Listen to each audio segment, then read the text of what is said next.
बहुत सारी मुबारकबाद। और यहाँ पर पिछले 5-6 दिनों से जो नगर परिषद के सफाई के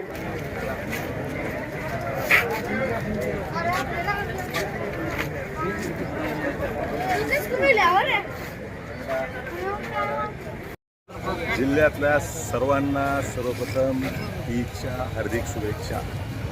बंधुत्व, शांतता, त्यागाचा संदेश देणारा हा सण आपल्या जिल्ह्यात अतिशय उत्साहात, शांततेत पार पडत आहे। राष्ट्रवादी काँग्रेस पार्टी शरदचंद्र पवारच्या वतीने सर्व जिल्हावासीयांना ईदच्या हार्दिक शुभेच्छा।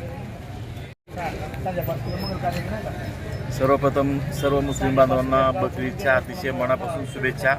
हा सण अतिशय धार्मिक आणि महत्त्वाचा असून यामध्ये बकरीची कुर्बानी देऊन शांती, सलोखा आणि बंधुता ही या संबंध देशासह जगामध्ये टिकून राहावी याच्यासाठी प्रार्थना केली जाते। आणि महत्त्वाचं म्हणजे जे शोषित आहेत, जे गरीब आहेत, जे पीडित आहेत, यांना कुठंतरी आधार मिळावा, कुठंतरी परमेश्वरानं त्यांचं भलं करावं याच्यासाठी याच्यामध्ये दुआ मागितली जाते। आणि हा सण मोठ्या उत्साहानं धाराशिव उस्मानाबाद जिल्ह्यामध्ये साजरा केला जातो। तसा संबंध भारत आणि देशामध्ये केला जातो।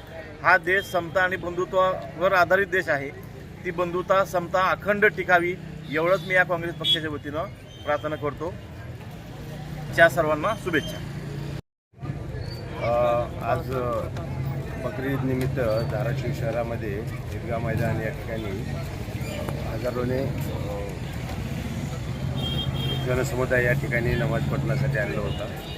शांततेत नमाज पठण झालेले आहे। सर्व नागरिकांना आम्ही गुलाबपुष्प देऊन त्यांना ईदच्या शुभेच्छा दिल्या आहेत।